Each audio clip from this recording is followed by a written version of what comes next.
I'm ready. I'm leaving flaming footprints. Do the cash walk. Pop your collar, twist your wrist, do the cash walk. I'm dropping dollars while you're wishing on a scratch off. My hollow mama list, she just hit the jackpot. I'm leaving flaming footprints on the asphalt. Pop your collar, twist your wrist, do the cash walk. I'm dropping dollars while you're wishing on a scratch off. My hollow mama list, she just hit the jackpot. I'm leaving flaming footprints on the asphalt. Pop your Oh, it's the Minor Details. We're on episode 9, and my co-host is Pete Pitts from The Walking Dead. Pete has been on 107 TV shows and movies. Pete, I'm honored to have you as my co-host. I'm honored, brother. Danny, the honor is all mine. Thank you for having me, as always. Welcome to the Minor Details, everyone. Thanks for tuning in. This is your show. This is a show where we talk about true crime, we talk about missing persons, and we talk about a little bit of entertainment. Yes. Oh, my God, Pete. I'll tell you what, I had such a week, and I think you know that, right? Absolutely, brother. You've been living the dream. I regret that I was not able to join you this week. I've actually been working down with Dave Ramsey, working on helping give some people financial peace and getting people out of debt. But Danny, you've been on an amazing road trip this week, haven't you? I have, Pete, but first I want to tell everybody out there, we are still seeking sponsors. I'm telling you right now, we have 2 sponsors, but they're going quick. Pete, I think we have 5 spots left. And listen, they're cheap now, but they won't be because our ratings are going sky high. So you want to get in now. Am I right, Pete? Absolutely. Absolutely. We are blessed and fortunate. Thank you all for listening. We now have been downloaded hundreds of times. We've been streamed thousands of times so far, and we are almost in 100 cities and multiple countries around the world. So thank you for everyone for tuning in wherever in the world you are. We appreciate y'all. And guys, we're going to talk about the Emily Pike case today. She's an American Indian girl from Mesa, Arizona. She was unalive, folks. She was murdered in a horrible, horrible way. And we're going to talk about that case, but we're going to go over a couple other things before we go on to that. So, Pete, tell me about your week with this Ramsey. I got to hear about this because I love that guy.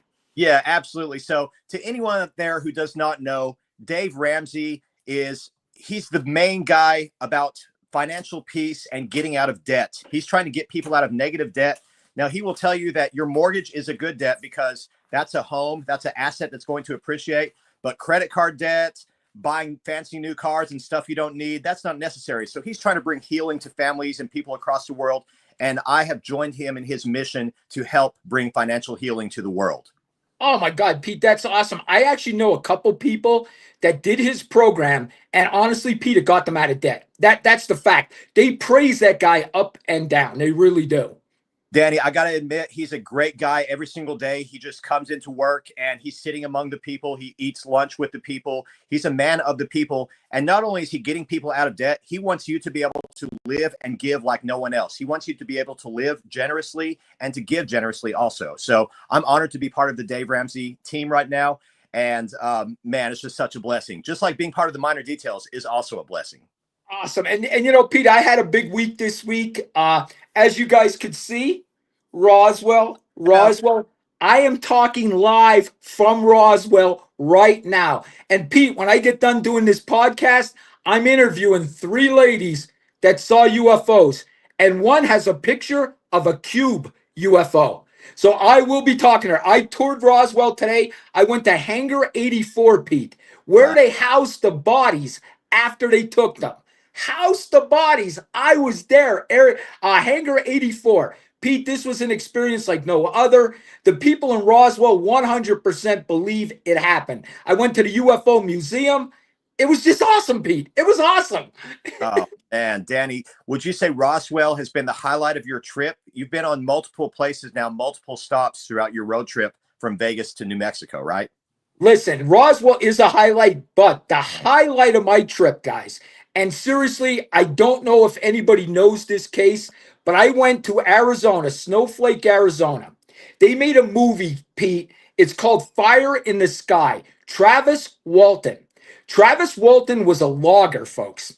He was a logger, and he went up to the mountains and logged every day with his 5 buddies. His one buddy owned the company. They logged. That's what they did for a living. One day when they're done logging, they're coming home. It's dark at night. They see lights in the woods. They go see what the lights are. There's a UFO hovering. Travis gets out because he's curious. Like, what the hell is this? He gets out, looks, and a beam comes and zaps him. When the beam zaps him, his buddies leave him. When they come back, they're like, maybe he's not dead. Let's go back. They go back. His body is gone. Travis is missing for 5 days. The authorities were going to charge these guys with murder. Pete, they were going to charge them with murder because they didn't believe their story. They told the cops he was abducted by a UFO. Who the hell's going to believe that? Right? Their families were turning on him. This is a true story, folks. Watch the movie Fire in the Sky. Pete, 5 days later, he showed up at a telephone booth just outside Snowflake, Arizona, okay? At a telephone booth.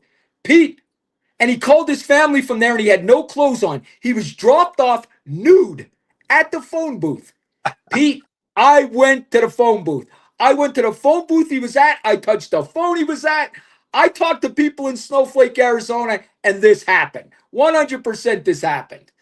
Wow, Danny, I have to see the movie. I'm ashamed to say I have not yet watched it. From my research, it looks like the movie came out in 1993, and it's based on the alleged incident that happened in 1975. So you're saying you were there at that phone booth. What do you feel like? Did you feel the energy there? Did you feel any sensations? What do you think happened? Pete, this is what I think happened, and I'm being honest. This is bigger than Roswell, and I'm going to tell you why. The reason why is no abduction has ever been witnessed. This abduction was witnessed by 5 other people. And wait for it, Pete. They've taken numerous lie detector tests and passed every single time. Like, how do you think about that? That's a wild story. Pete, let's make up a story. I'm going to say you were abducted. You're going to go away for 5 days. They're almost going to charge me with murder, and then you're going to show back up again. I mean, it's a crazy story. And every one of these guys are still alive.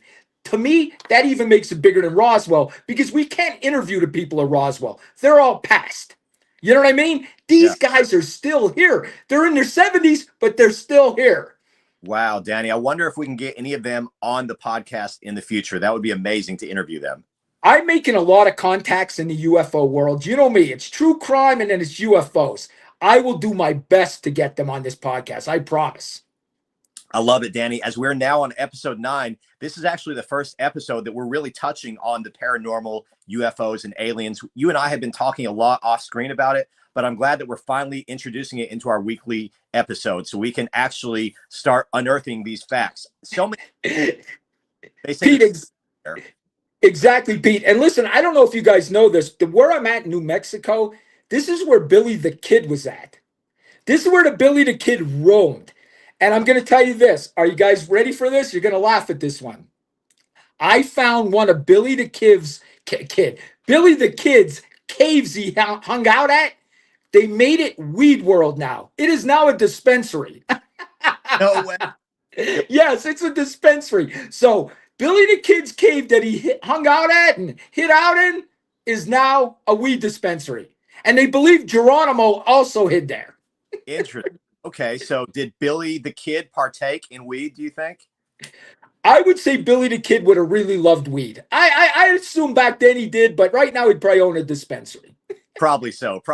And I just want to say welcome to everyone in the comments. I see Angela. I see so much support and love. Thank you, everyone, for tuning in all over the world. Make sure to like, share, subscribe, and follow us on all platforms.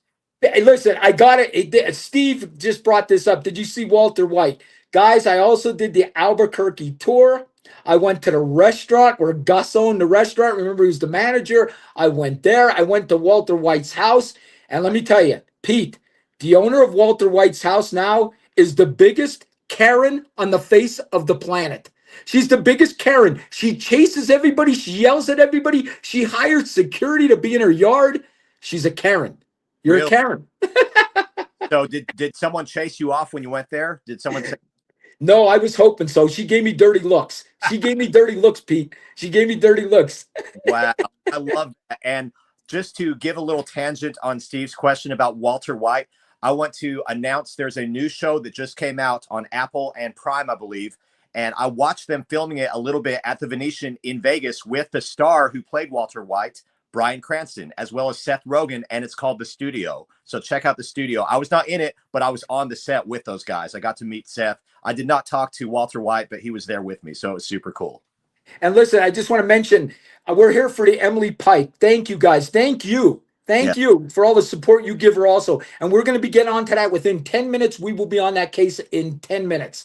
Pete, tomorrow I'm going to do a video. I'm going to the cemetery where Billy the Kid was buried and the courthouse he broke out of. Where I am right now, the courthouse he broke out of is 10 minutes from me, 10, 15 minutes from me. So it's going to be fun. So I think I saw a moose too on the side of the highway. I'm pretty sure I saw a moose.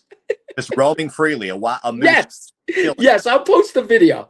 But that's about it. That's what I'm going to do. And it was fun. It was a fun trip, but I wanted to keep the podcast going. Yeah, definitely, Danny. So just to talk about Roswell, Snowflake sounds amazing. I know you were also in Winslow, Arizona, right? Winslow, Arizona, the song. I had to go there. Standing on the corner in Winslow, Arizona. I was there, and I also went where the Millers. I went to the teepee place where it was in the movie We Are the Millers with Jennifer Aniston. So it was fun. It was a great trip. Love it, love it. So let's just talk about Roswell briefly, and then our entertainment spotlight. Then we're going to do our missing person spotlight, followed by our main case with Emily Pike. So quick, Roswell in 1947, that was when people started speculating. They were called conspiracy theorists at that time because they allegedly saw military balloon debris that they thought were UFOs. Now, the U.S. Air Force claimed in the 90s that these military balloon debris were from a top secret operation called Project Mogul, which was used to detect Soviet nuclear tests.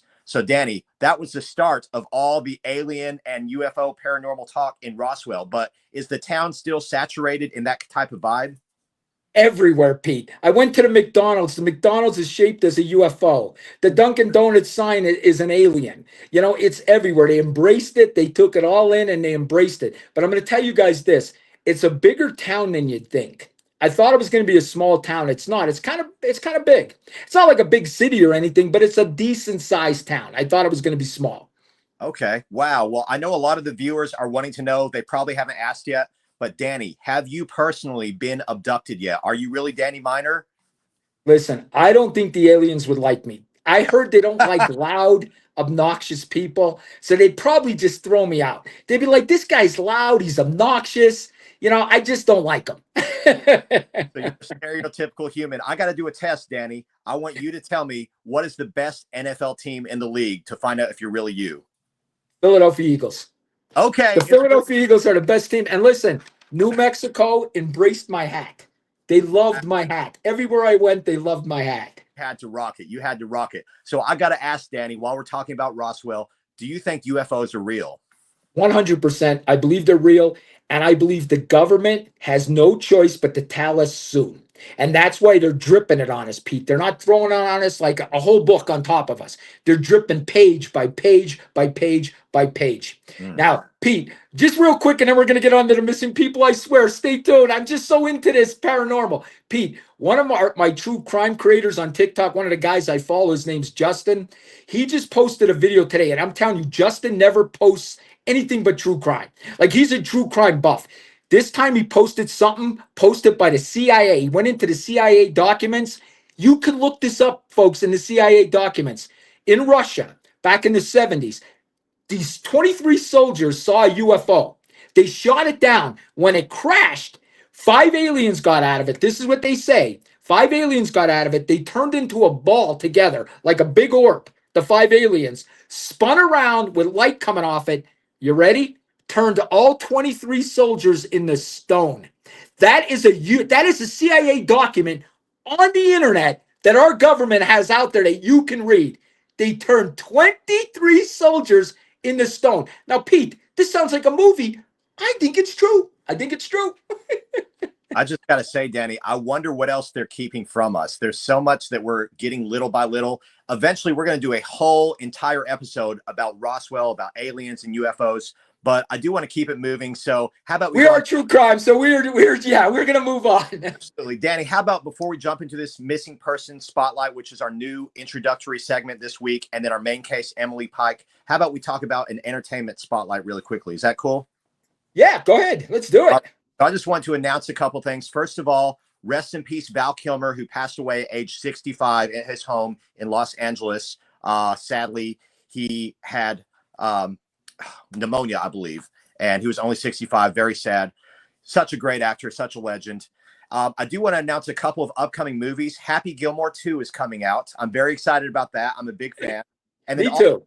Also, The Accountant Part 2 is coming out. And why that is significant to me is that's the sequel to the first movie I ever played in. I was part of The Accountant back in 2015. And now a decade later, they're finally releasing the sequel, The Accountant 2, with Ben Affleck and John Barenthal. So I'm really excited about that.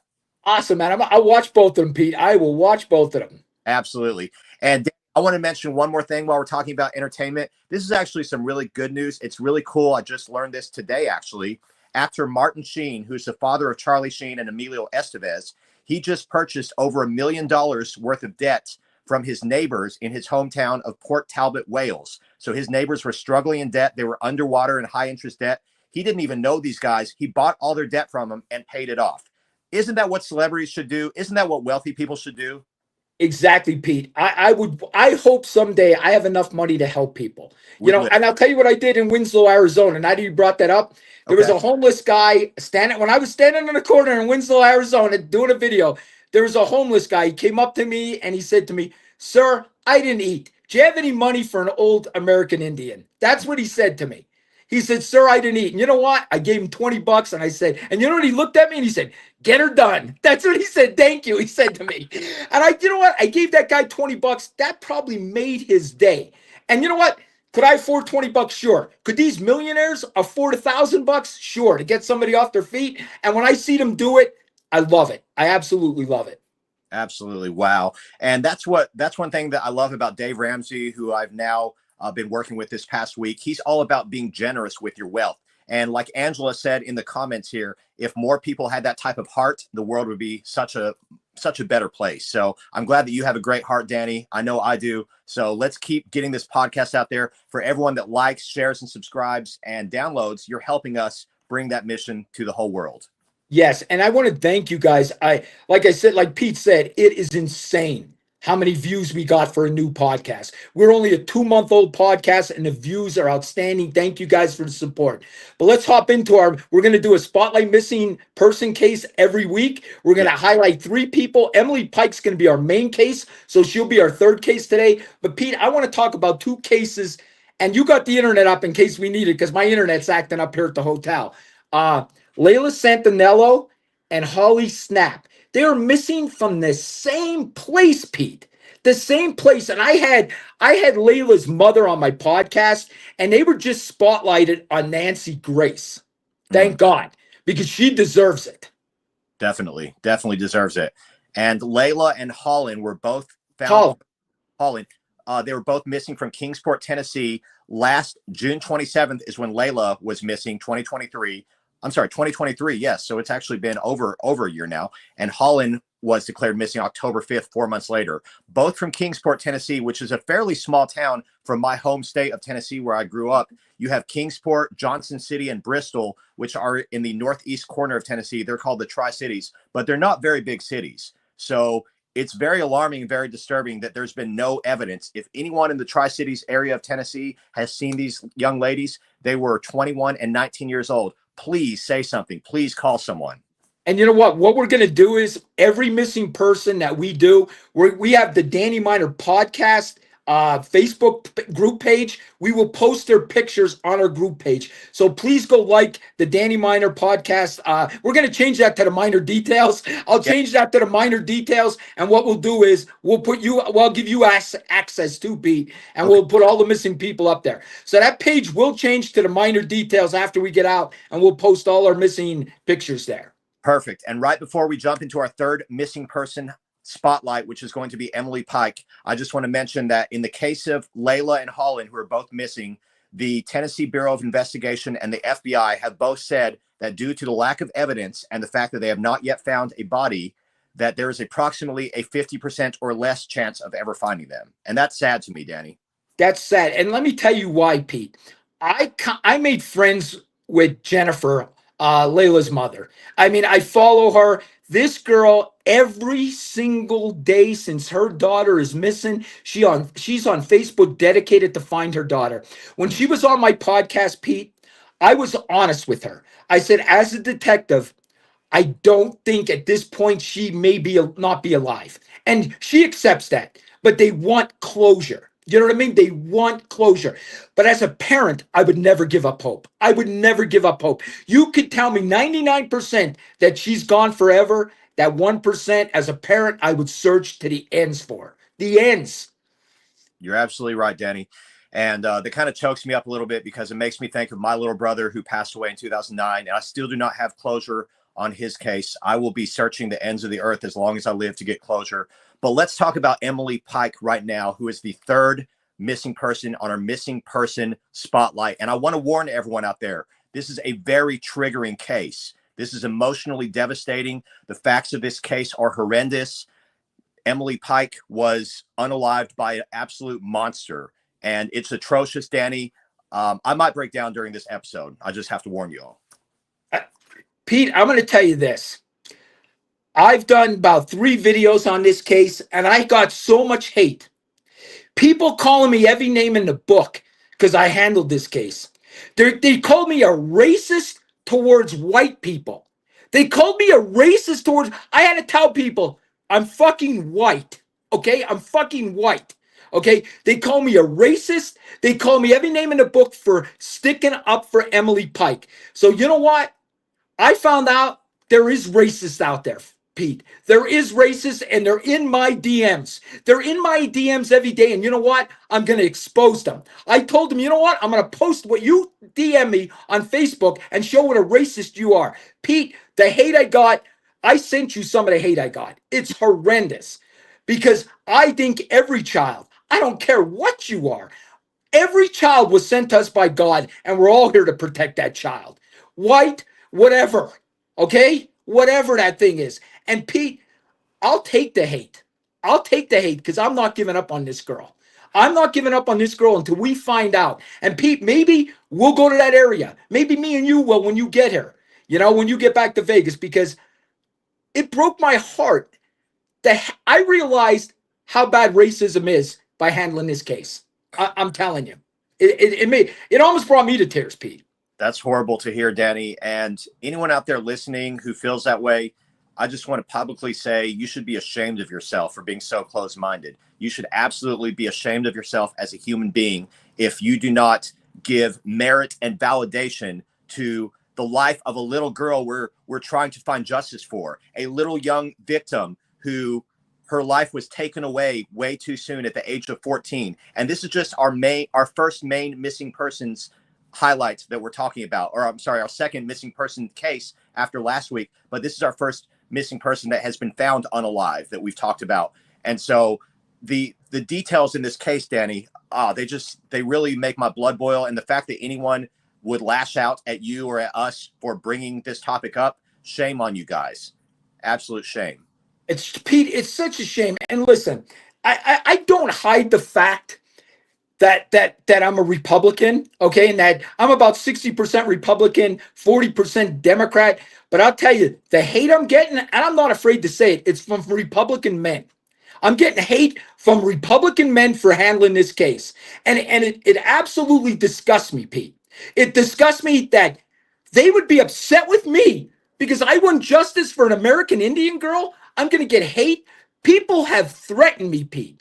You've seen it. People have threatened me. People have said stuff to me. But you know what? I'm a big boy. Okay? Like I said in my other case, I don't care about comments. I've seen the worst people in the world. I was a cop for 27 years. You think your fucking comments are going to stop Danny Miner? Your fucking comments will never fucking stop me. Just so you know. And I'm speaking to you. Absolutely. And Danny, I'm with you. I stand with you together, brother. And you and I, we are going to make sure that Emily Pike's name is spoken and not forgotten. We are going to stand directly in the way of anyone that's trying to victimize these young girls or these women ever again. I just want to publicly say to all of the potential criminals, I hope they're listening, Danny, because I want to say you got to come through me and Danny Miner if you want to get to another victim that's anywhere in my vicinity. It will absolutely not happen. And I'm just outraged by this. Can I give a couple of facts that I looked up about this case? Yes, please, please. So, as we're talking about Native American, indigenous women, it's very, very sad the statistics that I learned, Danny. Native American women are statistically twice as likely to experience sexual assault to other races. 4 out of 5 indigenous women have experienced violence. Indigenous women are 10 times more likely to be murdered than other races. And murder is the 3rd leading cause of death for indigenous women. The rates of violence among them is the highest of any socioeconomic race.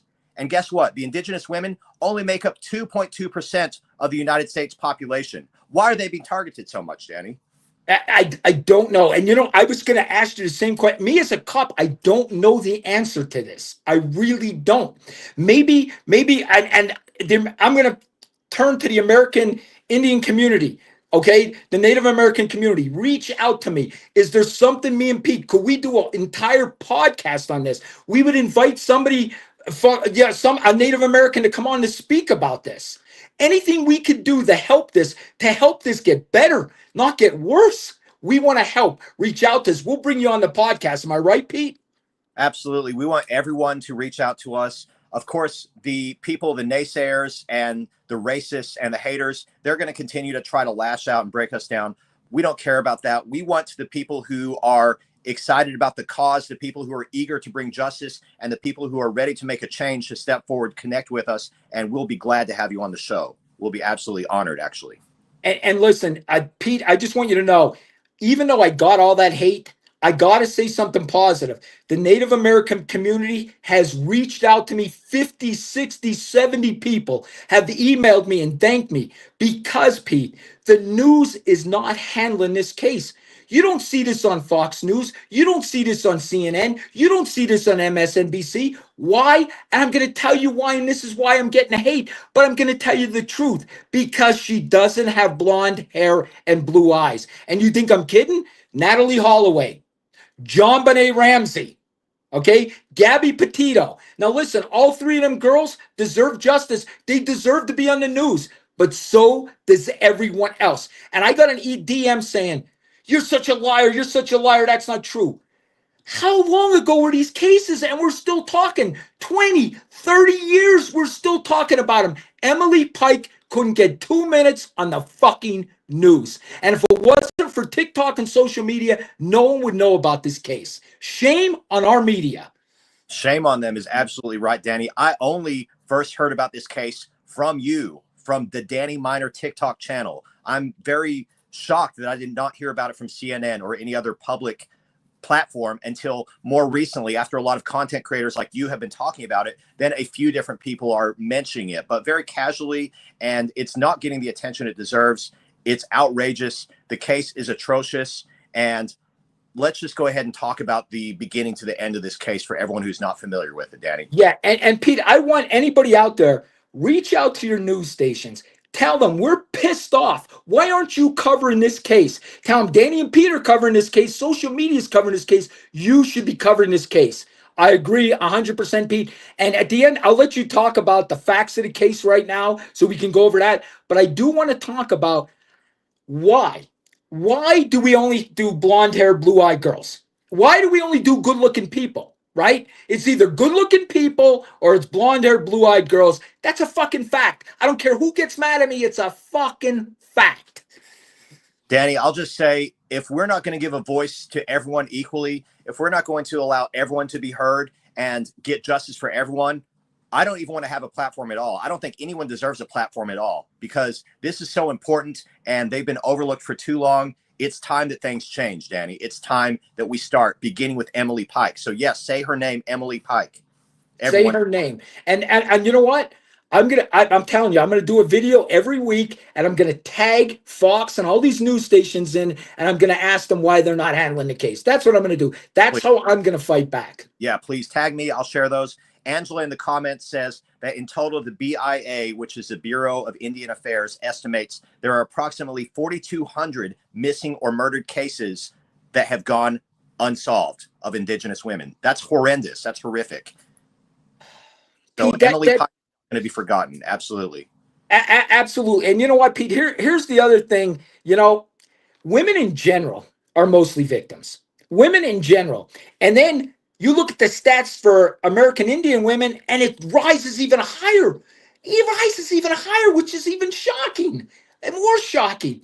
Listen, Pete, after doing this, believe it or not, after doing social media, I, I'm shocked how many women are victims. I'm shocked by it. And I was a cop for 27 years. Doing this opened my eyes even more than when I was a cop. I swear to God, it opened my eyes more than when I was a cop. You're right, Danny. When I read the stats, I really literally felt sick in my stomach. I wanted to vomit. It's sickening. We only have 30 minutes left. We're halfway through this episode. We have a lot to cover. So let me jump into some quick facts about Emily Pike, this sweet, beautiful young lady whose life was just deprived by some horrendous, ridiculously horrific monster. So this took place in Mesa, Arizona area, the San Carlos Apache Native American tribe. Emily Pike was 14 years old. She was born May 16th, 2010. She was a vibrant, fun-loving girl. She had amazing energy. She loved the color pink. And one day she wanted to become a veterinarian. She loved playing Roblox. And some people are actually saying that it's possible that on the game Roblox, that may be where she met the person who took her life. That's just conjecture. No one knows. For those of you who don't know, Roblox is a game that you can play where you can interact with other people. But those are just a quick couple facts about Emily. And Danny, do you want to talk about the issues that led up to her disappearance, or do you want me to continue on? Go ahead, continue. Go ahead. You're going. Go ahead, Pete. Great. So police have stated, so basically Emily was in a foster home. She was not in her home anymore where her parents lived. And police have stated that Emily was not in the Department of Child Safety Custody in the foster home, which suggests that she was placed there by the tribal authorities with the San Carlos Apache tribe. She ran away from that group home in Mesa, Arizona on January 27th of this year, 2025. She ran away by either the back door or the window. That's what her best friend said. So basically, she had told her friend that she wanted to go meet with a boy that she had met while taking guitar lessons. And at that group home at the time, there was a church group that had come to visit the foster home. During that time, Emily used that occasion as a distraction, and she ran away from that home.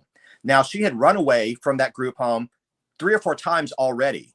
And so she was not declared a missing person right away with urgency. It was just kind of like, oh, yeah, she's missing again. That was the first reaction from the group home. Now, this is what disturbs me right away. The first fact that disturbs me. It took 1 week for the case manager of that group home to contact her parents. 1 whole week of her missing. And who knows in what period of time she was unalived. But we know for sure she was unalived later. Pete, let me explain something to you as a cop. And I was a detective. For people that don't know, I was a detective for half my career. So I was a detective for 14 years. I was in charge of our detective division for the last 3 years. Let me explain to you. Angela brought up a great point. She said the police probably thought she just ran away again. And that's what happens to police. Police just say, it's a runaway again. It's a runaway again. And you can't be like that. You have to take every missing child serious. Because I told you, Pete, if you don't find that child in 3 hours, you're likely finding that child dead. You have 3 hours to find that missing child, or the chances of finding that child alive are slim and fucking none. So police need to take this more serious. And like I said, when we talk about Amber Alerts, people don't realize this, but they don't, just because the child's missing, they won't put an Amber Alert. They have to prove the child was abducted and gone, not on their own. They have to prove that before they put an Amber Alert up. So no Amber Alert goes up unless they could prove the child was abducted. Danny, something has to change. I don't know what the answer is, but something has to change. We'll get into that a little bit later after we talk about the case. I have a whole paragraph of notes that I want to voice about how the investigative process needs to change, the interdepartmental cooperation needs to change. But let's go on with this case. So it took the case manager 1 week to contact her family, who lived 125 miles away. They had absolutely no idea that little Emily was gone. And during that same period of time, that 1 week, the foster care had already reported it to authorities, but they were just so casual and so nonchalant about it. It just makes me sick. And this is another disturbing fact. That same foster care home, it's alleged that approximately 30 children have been reported missing or run away from that foster care home in a period of 3 years. That's an average of 10 kids a year running away. Why? Why is that, Danny? I don't know. I mean, all of this needs to be investigated. Absolutely. This should bring investigations everywhere, even into that place where the kids are missing. So during that time, it was thought of largely that she ran away. She's a runaway. Like someone said in the comments right here, the group home should be held accountable. Absolutely. So, Danny, when I was very little, I don't really remember this much, but my mom used to tell me the story. My mom and dad, before they got divorced, they actually tried to run a foster home for a brief period of time. So they Okay. different kids who were troubled kids. They brought them into their home, which was my home. I was a little kid, probably 4 years old. And two of these foster kids were throwing a toaster above my head while I was the monkey in the middle, and they were playing keep away with a toaster. If that toaster had dropped on my head, there might be no Pete Pitts as you know me today. So No Walking Dead, Pete Pitts. No no, Walking Dead. I would have been really dead, Pete Pitts. So foster home can be a tough place. Okay, my mom and dad, they gave that up right away. They said, "Hey, this is not for us." So I admire anyone that can run a foster care home, but you need to run your foster care home. You need to run that facility as a home, not as an institution. This isn't a jail for kids. This isn't a correctional institute. It's a home. Exactly. And that comment, I agree with that comment 100%. 100%. She didn't want to go back. That's what she told the police. So why are that's a whole nother subject, Danny, and we might have a whole episode on that. Foster care homes, the abuse, the allegations, they need to be investigated and they need to be held more accountable. And Angela has a funny comment. She says, "OMG, you would have been toast." I would have been the toaster hit me. That's absolutely right. But Pete, think about this, and I don't want to keep hitting on this, but I just want to talk about the facts. Could you imagine this girl was unalived, and we're going to get to it in a horrible manner. I'm going to let you finish. If this was if this was a white blonde girl, this would be on every news station every single night. We would have heard about this every day since the day it happened. It would. And like I said, I don't want to harp on this, but beautiful people and blonde people get their cases heard. So if you're a good-looking person, you're going to get your case heard. If you're not that good-looking, you're not going to get your case heard. It's horrible. And then it's same thing with white women. It's got to be white women with blonde hair, blue eyes. It's a fact. You can yell at me all you want. You tell me the last time we had a dark-haired girl that was on the news every fucking day. Tell me when. No, because it doesn't sell. The news is selling you. They're selling you the blonde-haired girl. That's what they're doing. It's time for that to change starting right now, starting with Emily Pike. It should have changed a long time ago. We only have 23 minutes in this episode. There's so much to talk about. I know. I'm sorry, Pete. I'm talking too much. So much to talk about, Danny. It gets me passionate. It gets us both fired up. So in the future, I promise we will have an episode dedicated to these facts, dedicated to the larger statistics. But there are so many individuals that need to know. There's so many individuals whose names need to be heard. So let's continue on with the Emily Pike case. So basically, she went missing on January 27th, and then approximately 17 days later, on Valentine's Day, February 14th, 2025, around 100 miles away from that location, there were some hikers hiking in a very remote section of woods. These hikers stumbled upon some black contractor trash bags. This was in the area of Globe, Arizona, and it's in the county of Gila. I thought it was pronounced Gila, Arizona, but people are pronouncing it Gila. But Okay. 100 miles away from this foster home. And the group of hikers found the contractor bags, immediately contacted authorities and said, "We think that there's something suspicious in these trash bags. You need to come check it out." Investigators got there, and what they found was just a trigger warning for everyone listening. What they found was almost too horrific and horrendous to even discuss. But that's what we do, right, Danny? We talk about these facts so we can bring justice to the people who deserve it. Pete, I can't even imagine being them cops on that scene and them workers. I couldn't even imagine, Pete.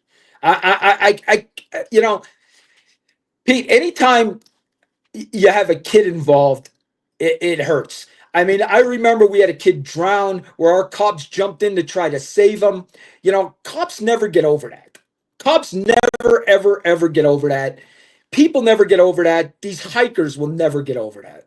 No, absolutely not, Danny. And so for anyone who doesn't know, of course, again, we're reminding everyone this is an emotional and a mental trigger warning. This is horrific. This is the most gruesome case that we've talked about in detail. But in these garbage bags, they found the human remains. One garbage bag contained a torso and a head. The other garbage bag contained legs. And they weren't sure, but it was very, very highly suspected that this was Emily Pike on Valentine's Day when they found her. It was not conclusively determined yet, but it was suspected. Just a dismembered body in trash bags found in the woods in the middle of nowhere. No arms were found and no hands were found. I know. And sometimes, I don't know if you know this, Pete, but sometimes they hide the hands and stuff like that so they can't identify with fingerprints. But if the head was there, then they'd still be able to identify. So I really don't know why the arms or hands were missing. But if you look at mob cases, they usually cut the hands off because then they can't identify, and they cut the head off because you can't identify. And I hate to talk about it like that, but it's the facts. Yeah. Well, I hate to talk about this case. I hate that this case happened. And I'm glad we're bringing a voice to Emily's story. And I'm glad that we are seeking justice for these perpetrators, perpetrators. I don't know, because so far, Danny, no one's been arrested. So as we're 20 minutes left into the podcast, into this show and episode today, I want to make that very clear. No one has been arrested yet. And that is outrageous to me. That's absolutely unacceptable. Angela had a good comment or interesting. Yes. Says that Emily likely put up a fight, and it's possible that while putting up a fight, she could have got some of the suspect's DNA under her fingernails. Is that correct, Danny? That's true. I didn't even think of that. Good point, Angela. That's a very good point. They could have done that too. And here's a good point. They should check all the ranches alongside the highway. I totally agree. Yeah, definitely. So here's what happened next, Danny.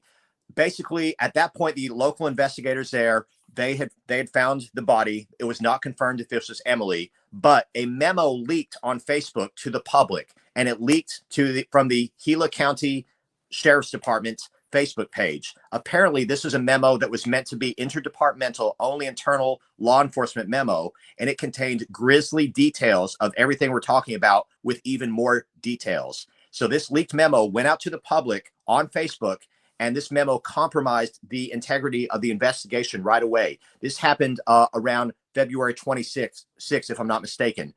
It was February 27th when it was finally confirmed that it was the remains of Emily Pike.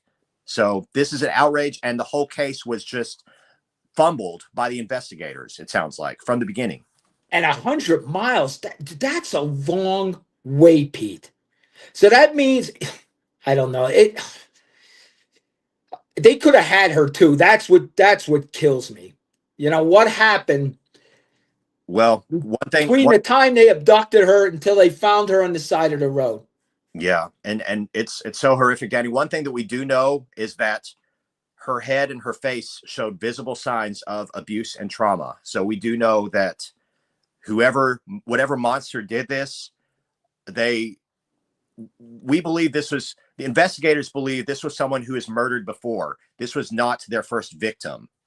And it's almost too unspeakable, Danny, but this is the world we live in, where people go to their jobs every day. They're driving to work. They're living their lives. And they don't realize that horrific things are happening all over the world. People think they're safe in small towns, or they're safe in their little bubble doing whatever they do. But the truth is, there is agonizing horror and terror going on all over the place at any given time. So we need to be a voice for the voiceless. Since Emily can't speak, we need to speak on her behalf today.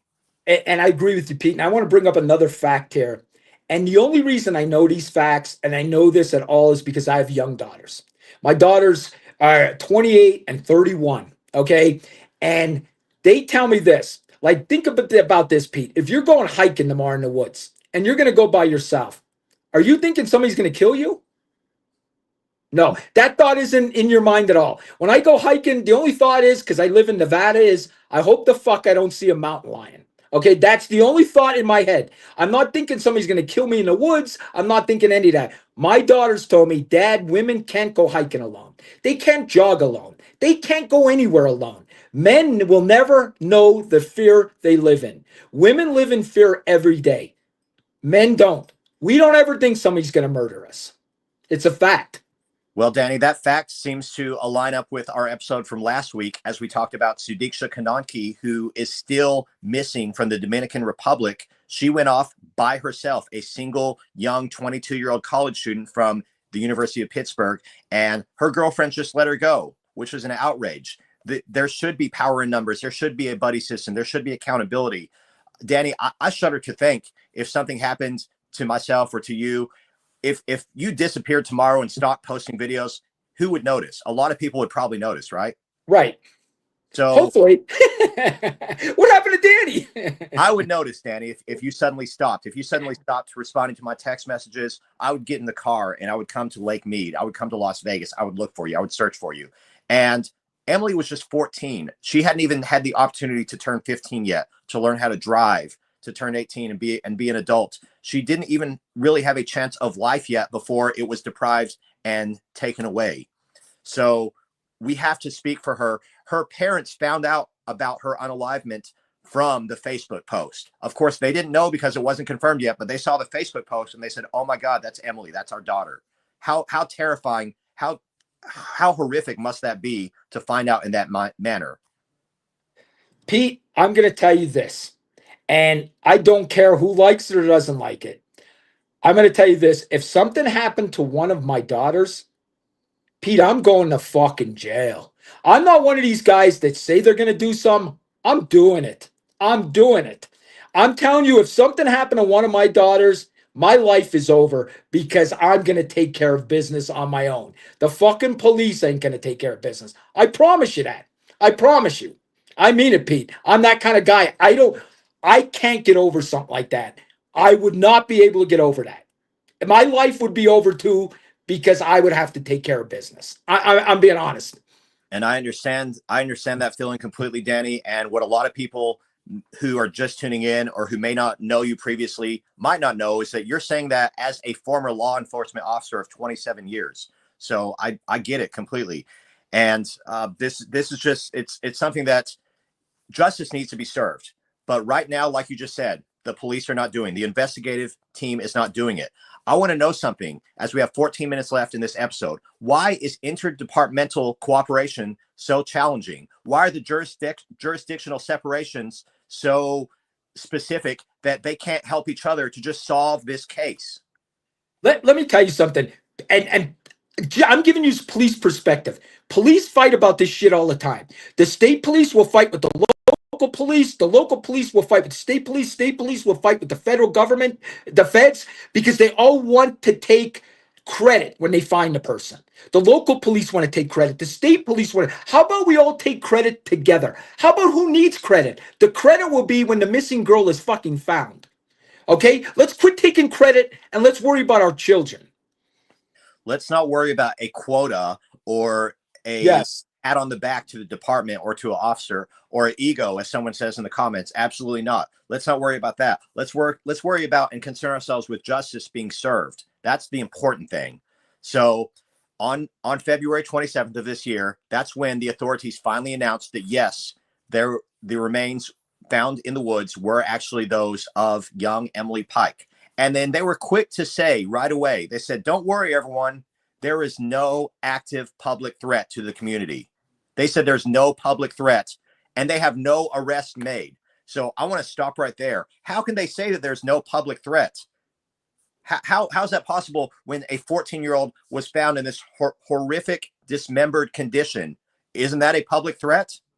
It's 100% a public threat. The only way you say that, Pete, is if you know the person that did it. That's the only way you say that comment. If you say, "Listen, there's no threat to the public. This was personal." You know what I mean? Then if you knew the suspect, you could say that. If you don't know the suspect, how the fuck could you say that? I don't think there's any way. Speaking of suspects, parents have allegedly reported that authorities had 3 suspects initially in mind, although investigators have publicly stated that they currently have no persons of interest. So there's a little bit of a conflict with what we're hearing from the family versus what we're hearing from law enforcement. Now, is law enforcement known to lie? Have they ever lied? Oh, sure. And let me tell you something. Law enforcement, well, guys, I'm not a cop anymore. So I'm going to tell you, law enforcement don't want to look bad, just like any business doesn't want to look bad. So they're going to say stuff to cover their butts because they don't want to look bad either. And that's a fact. And Pete, I know we got a lot to, I just got to say this, okay? Gabby Petito, and again, I love her family. She should have been chased after. I mean, we should have been trying to find her, but we had news stations in her yard, the suspect's yard, for months and months and months. How many news stations are at Emily's adopted house? How many news stations are there at the group house? How many news stations are at the American Indian community? How many news stations? That's how many. That's how many. You know what? I got hate, Pete, on a DM. The guy said it was on ABC News. Oh, whippy fucking do. It was on ABC News. That's what the guy told me. Whippy fucking do. Wow. And it was sorry, Pete. This gets me mad. Yeah, no, I hear you. Me too. It was probably a small little segment as an afterthought. It definitely wasn't headline news, and it wasn't a recurring case like it needs to be. And it's just ridiculous because I'm of course angry that this happened. I'm angry for Emily. I'm angry for the loss that her parents, her family, her friends are suffering. But I'm also angry with the investigators and the news. I'm angry with all of them because it's their job. It's the news media's job to report the facts and the biggest, most pertinent cases. It's the law enforcement's job to find the monsters who do this. And they're not finding anything. Authorities have still not found the first crime scene where she was unalived, where they found her body was not the scene of the crime. Okay. Now listen, Pete, I can't stop harping on this. Let's think about JonBenet Ramsey. Okay, let's think about her. The FBI was swiftly right in her house. They were running out of her house. The cops were in her house. They made their police station in her house. The FBI made their station in her house. Do you get this, folks? Do you get this? JonBenet Ramsey, the FBI was right there. Why? Rich white parents. And I hate to say this, guys, but it's a fact. I'm not making this up. It's a fact. It's a fact, guys. It's not made up. It's a disturbing fact. Angela has a great comment. She says, in 2017, the U.S. Senate passed a resolution to recognize May 5th as National Day of Awareness for missing and murdered Native American women and girls. And so that's great that there's some sort of passage of a law, but how much is being put into practice? How much is the U.S. government actually doing about this? And listen, here's the thing. You can say whatever you want. Actions are what you're supposed to do.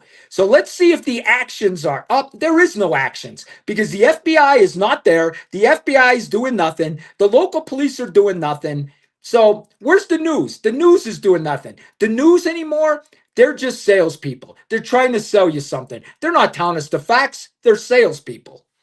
So from what I have seen in my research, Danny, you have the two different counties, Pinell County, Arizona, and the Gila County, Arizona, where the foster home was and where the remains were found. Those counties are allegedly cooperating, in addition to state police, in addition to the BIA, which is the Bureau of Indian Affairs, and allegedly the FBI has stepped in as well. So we're getting some announcements that all of these departments are finally coming together. But what have they produced? So far, 0 suspects, nothing concrete. And I was trying to determine, well, what are they using? How are they going to find this monster? Well, so far they're saying behavioral analysis is being conducted, as well as technological analysis to try to determine if there were cell phones that pinged in that same area.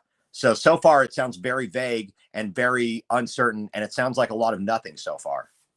What they're doing is they have people in the FBI that will try to figure out who may have did this. Mm-hmm. And Pete, they're very good at it. You know, sometimes they could say like, they look at that, how they, like, they'll look at her speaking to him on the internet. If they'll look at that or look at whatever, and they'll look at it and say, it's a 30-year-old white male, you know, he might have a job in an office. He might, like, they're that good at trying to figure that out. So I do believe they are probably doing that because they are good at that. Yeah. And I used to watch a show called Criminal Minds a lot, where the whole show is dedicated to the behavioral analysis unit.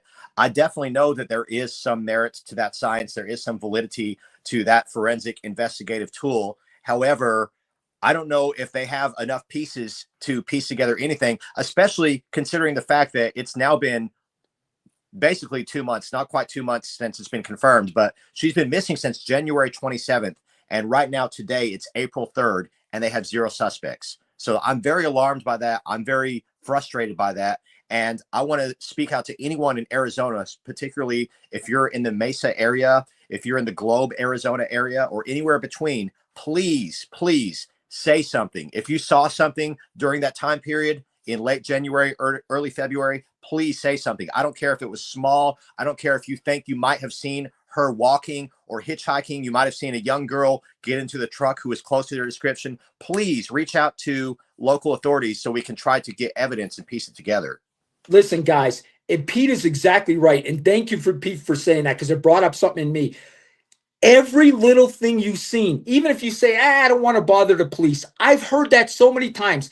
Bother the police. That's what they get paid for. Guys, if you remember the Son of Sam, now I know you guys are young for this, but the Son of Sam was caught by a parking ticket. Mm-hmm. He was unaliving people weekly, and he was caught by a parking ticket. So, folks, every little detail, that little detail that you think isn't important, could solve a case. So, please, anything, bother the police, get it out there. Absolutely, Danny. Anything, no matter how minute it might seem, could possibly help bring justice to this. And I see now in one of our comments, there is a $75,000 reward if it leads to an arrest and conviction. I did not know that, but I will do a video on that tomorrow. Yes, I did not know that either. I will do a video on that tomorrow. I'll look up the reward and everything, and I'll do a video on that tomorrow. I did not know that either. yeah, I think it's very important for us to continue talking about Emily Pike, for us to continue talking about the murdered and missing Indigenous women across the world, particularly here in America, where these statistics are so horrendous. If you're just now tuning in or tuning in late, go back to earlier in the episode where we mentioned all the stats about how Native American women are much more likely to experience violence, come up missing, and be murdered. Sadly, it's tragic. 100%, Pete, I agree. And like I said, I just want to say it one more time because it needs to be said. Okay? It needs to be said. I'm not saying this because I want views. I'm not saying this because I want our podcast to be number one. I'm saying this because I want justice for all. The news only handles missing blonde-haired, blue-eyed girls. The news only handles people that were murdered or suspects that are good-looking people. Scott Peterson, right? All of them. You just keep going, right? The girls like Tim. Anybody that's decent looking, they're Casey Anthony, a good looking girl. They only handle cases, good looking people or missing girls with blonde hair, blue eyes, because they're selling you. They're there to make money. They want ratings. And if they get ratings, they get this from commercials. So that's why they want it. And I'm sorry to say that, but I'm telling you the facts. The facts are the facts. And in addition to that, Danny, wealthy people, if you're rich, you better believe you're going to get coverage. If you're wealthy and your daughter or your son comes up missing, you better believe the news vans are going to be parked in your front yard. But if you're poor, good luck getting anyone to talk about it. Good luck. These people living on the reservations, they don't have much money. Quite a lot of them, quite a very large percentage of them are in poverty or struggling. And so they're not getting coverage because they're looked at as less valuable. They're looked at as less significant. And that's troubling and alarming, and it's got to stop. Listen, Pete, this is America. Anytime it's a rich person, it's a headline. If it's a poor person, we don't want to hear it. That's just a poor person. It's just a poor person. You know, and that shit's got to fucking change in America. And that's where the Democrat comes out of me. I told you, I'm 60% Republican. I'm 40% Democrat, but I will fight for everybody. I will fight for everybody because I'm an American, and everybody that's in America right now, I feel is an American, and I will fight for them. Absolutely, Danny. And despite perfect, we all bleed the same blood. This comment, perfect. We all bleed the same blood. Absolutely. And despite those percentages, Danny, you are 100% human rights, and you're 100% about doing the right thing. So I love that, and I appreciate you. And one more comment that Royal just said. America's mindset is one big, stupid reality show. And that is so true, isn't it? Yes, 100%. And Rocket, we got bad news.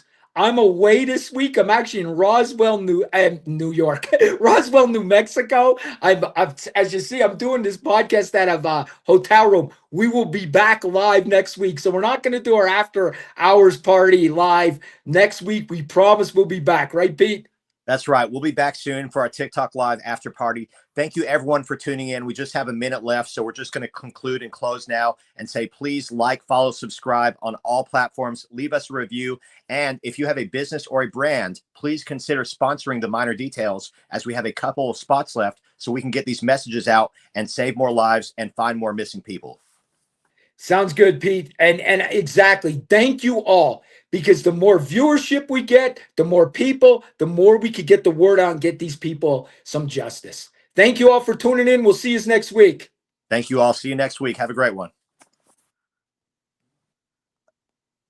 Do the cash walk, do the cash walk. Hey, I'm leaving flaming footprints on the asphalt. Pop your collar, twist your wrist, do the cash walk. I'm dropping dollars while you're wishing on a scratch off. My hollow mama list, she just hit the jackpot. I'm leaving flaming footprints on the asphalt. Pop your collar, twist your wrist, do the cash walk. I'm dropping dollars while you're wishing on a scratch off. My hollow mama list, she just hit the jackpot. I'm leaving flaming footprints on the asphalt. Pop your